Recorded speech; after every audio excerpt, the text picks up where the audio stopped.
What a confusing, hard gospel reading for us. And I would love to dive right into throwing the one into the outer darkness.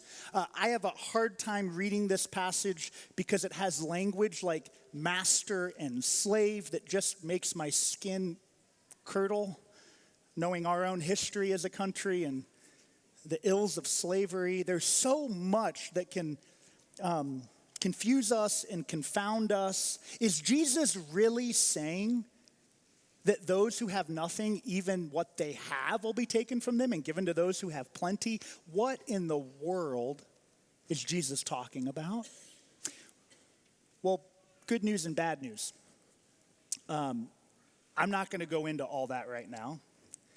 That could be good news, that could be bad news. I feel like those passages are best explored and unpacked in Bible study where we can dialogue and really dive into the text. But I'm going to invite us for a moment to zoom out a little broader, to see the forest between these confusing trees, and to ask ourselves a deeper question. What is this parable really all about? This is also our fourth week in our Gifts of God series, where we have been exploring that the gifts of God are free. It's a beautiful, simple statement. And I'll begin my sermon in a similar way to how I'll end it. Sometimes the most profound things in life are the simplest. The gifts of God are free. Is a very simple statement, and yet deeply profound. And this is the week in our series when the preacher's job is to talk about your favorite subject, money. So let's do it. How often do you check the balance of your checking account? How often do you log in or pull out a paper statement if you still get one and look at it? If I'm honest with you, I do it at least daily. What about your savings account? Or better yet, your retirement account? Your home value. How many of you love to go to Zillow or Realtor.com just randomly and look up, what's my home worth today? Or if you sign up for the alert, they'll email you the alert and you'll be like, oh my gosh, our home value went up $60,000 out of nowhere. And then next week it went down. What about the stock portfolio?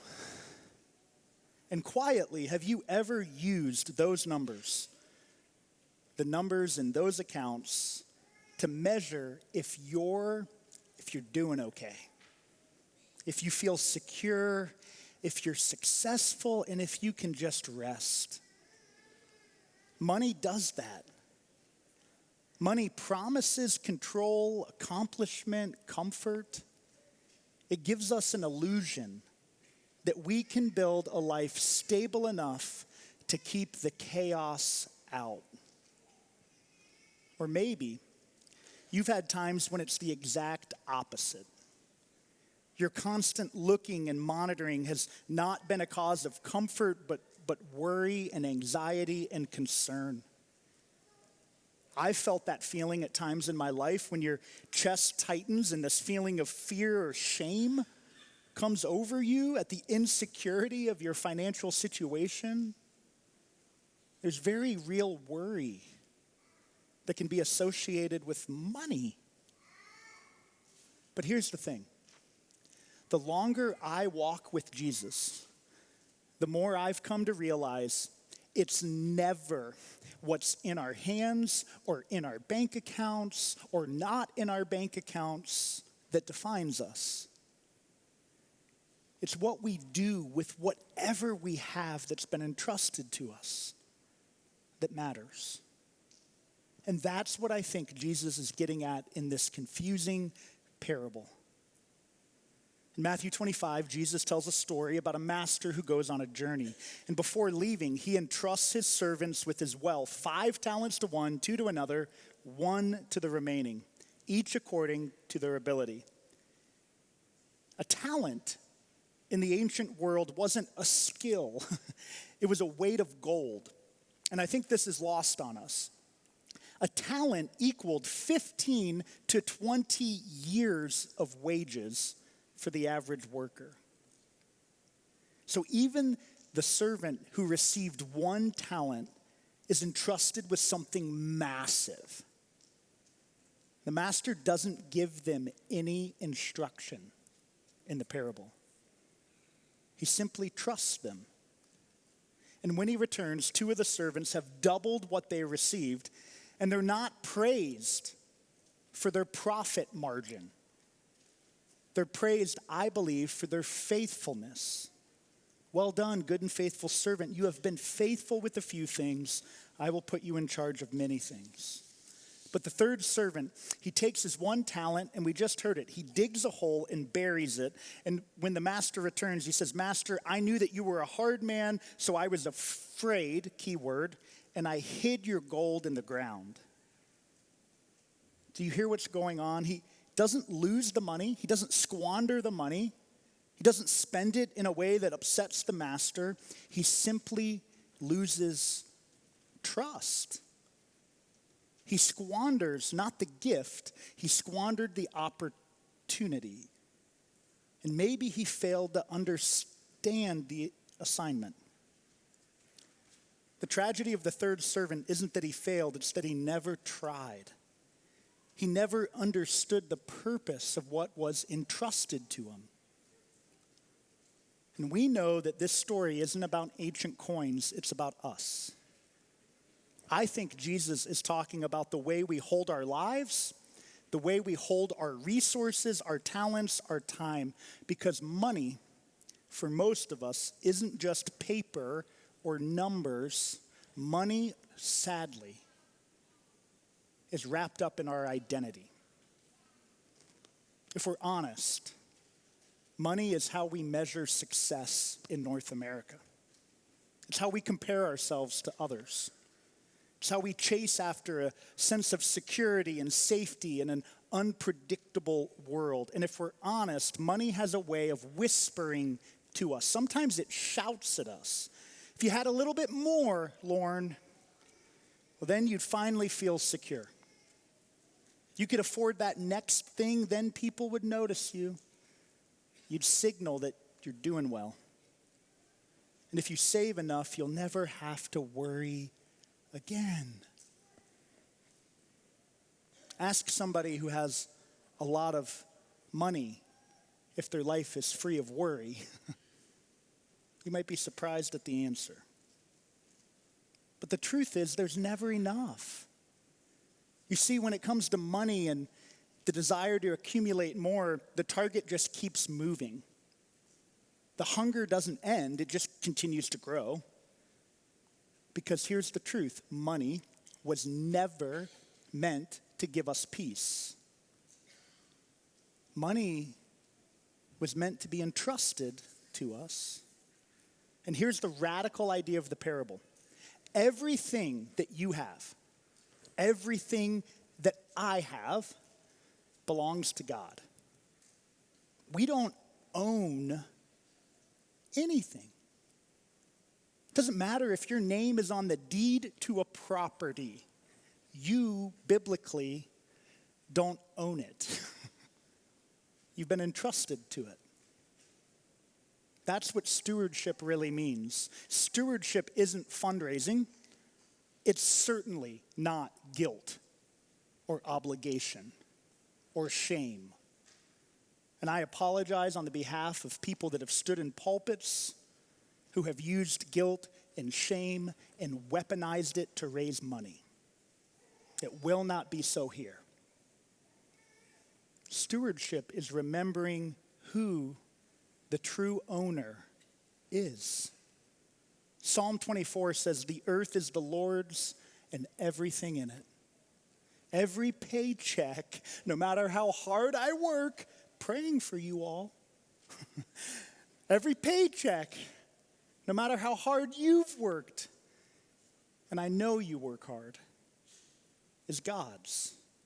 Every home, every car, every hour of our day, the breath in our lungs we did not create. It all belongs to God. And so we are called to be caretakers of what's been given to us. And when we begin to see our lives this way, everything changes. Not overnight, but everything changes. We start to live less like owners and more like investors. Let me put it really simply. Because again, sometimes the most profound things are the simplest. I'm going to give you the answer to what I believe and what I think God believes. I'll be that bold. To the question of what is money? Do you know what it is? It's nothing more and it's nothing less than a resource. It's just a resource. Like any other resource, like crops in the ground or our talents, our ability, our minds. It's a resource. It's a commodity. It's a tool. We're the ones who play so many games with it. We're the ones who assign so much value and significance to it. We're the ones who lose our identity inside of it.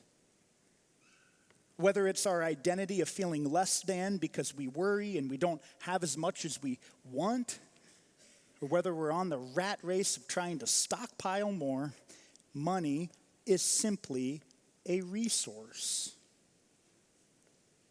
Just like our time, just like our talents. And so the better question to ask is, how does God want us to make use of the resources of our lives? Let's make it personal. What has God entrusted to you?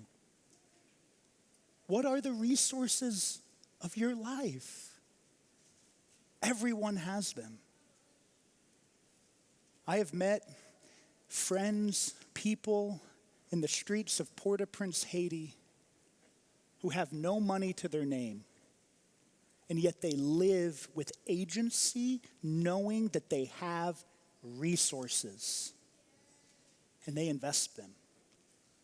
Maybe for you, it's a career that gives you influence. Maybe it's a paycheck that, thank God, provides some margin in your life. Maybe it's your heart that you have known since you were a little girl has always been full of love and compassion for your classmates and your friends and your neighbors. Maybe it's your wisdom, it's your creativity, it's your ability to take metal instruments and make music. I am so confused with how that works. Maybe it's your time. You have more time than you know what to do with.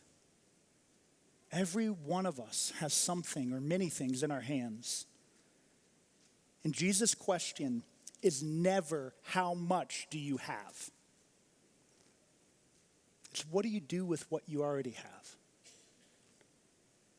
Because the master isn't impressed with the amount. God is just looking for faithfulness. But if we're honest, we all have barriers that keep us from investing the resources of our lives. 3 that I've come to know personally: fear, comparison, and control. Fear. Like the third servant, we fear not having enough. We fear losing control, fear of the unknown. Fear always leads us to bury what we have, and if we're not careful, fear will cause you to bury your soul, to bury your life in excuses for why you can't volunteer, why you can't give, why you can't show up.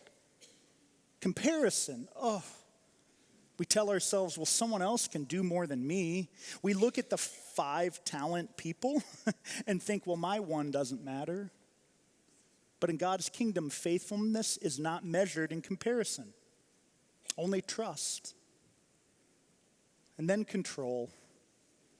This is one that I struggle with. You know, we like to decide when and how we use our time, our talent, our treasure. We like to be the masters of our own stories. We would rather not have a Lord, but be Lord. But if we're always in control, if we're the ones always deciding, then we never get out of the boat and follow Jesus. We never experience the true freedom in surrender. You see, the master in Jesus' parable, he's generous, but he's also expecting participation. The gifts of God are free. He doesn't want our fear, he wants faith. He doesn't want excuses. He wants us to invest. And when you invest in God's kingdom, the return is totally different than how the world works. You won't see it on a spreadsheet, but I guarantee you, when you give yourself, you see it in lives changed. You see it in communities served. You see it in hope being restored, where people are downcast and downtrodden. This is what it means to be a disciple of Jesus. And when it comes to money, it does play a part. Every dollar given here at Good Shepherd and in good faith communities around the world, not just here, is transformed into ministry. Every dollar.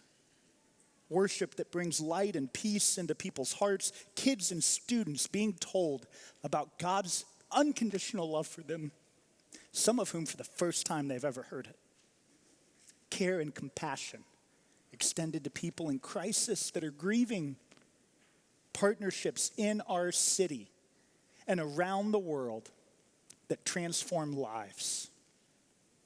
That give single parents a meal for the week to feed their kids, clothes on their back, dignity and hope for the women in the Central Plateau of Haiti, hope for the student at Taft Elementary, knowing that there are caring adults that will help them learn to read.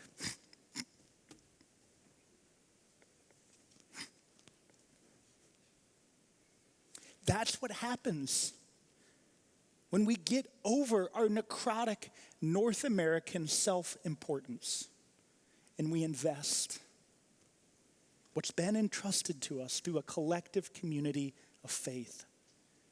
You see, when we give, we don't lose anything. We join something. We participate, as we like to say here, in a movement of true abundance. Next weekend is our commitment weekend. And it's the time when every household that calls Good Shepherd home will bring your commitment for 2026 forward. And I don't want you to feel any guilt and any shame about the number that you write down. I want you to feel joy. I want you to feel grateful that God has placed resources in your hands that you get to invest. But before that happens, before you write a number down on a card, no matter the amount, I want to invite you into a week of prayer. Some of you have already decided what to do. I want you to scratch that off and actually pray. And I want you to do something. I want you to find 30 minutes this week to sit down and actually take out some paper and a pencil, and I want you to list the resources of your life. Money will be the easiest. But I want you to take stock of what has been entrusted to you. Skills, abilities, talents, values. And I want you to see, no matter your financial situation, how rich you are. Some of the best resources on your sheet are going to be the people sitting next to you. Don't just fill out a number on a card. Ask God, what is it that you've entrusted to me? And God, what is it that keeps me from investing? Because here's the truth. God already knows what you have. God gave it to you. And maybe for you this year, filling out a commitment card for a church, it means you're planning to give significantly for the first time in your life. Welcome to a beautiful adventure. For Jesus tells us that where your treasure is, there your heart will be. Maybe it means this year you're going to decide to give proportionally. You're going to decide to set a percentage of your income, and instead of feeling scared of whatever it is, 2%, 5%, 10%, 15%. I don't know how I can give that away. Ask yourself the inverse. Can I live off 90% of what God has given me? 95%? 97% of what God has? Can I live off that? Whether you invest here or another organization, do it. Get in the game. Watch how your life's transformed. Maybe it means stretching into sacrificial giving. But here's what I know for all of us, every one of us. It means letting go of fear. The best way to break the stronghold of fear on our lives is to trust. Sign up. Join the ministry team. Go down to Taft. Get involved with GraceWorks. Go visit the Free Store Food Bank. Go invest. You can't receive blessings with a clenched fist.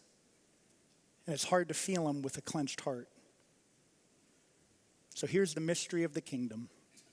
Every time we open our hands, every time we open our heart, every time we let go, God fills us again and again and again. Because, church, the gifts of God are. Amen.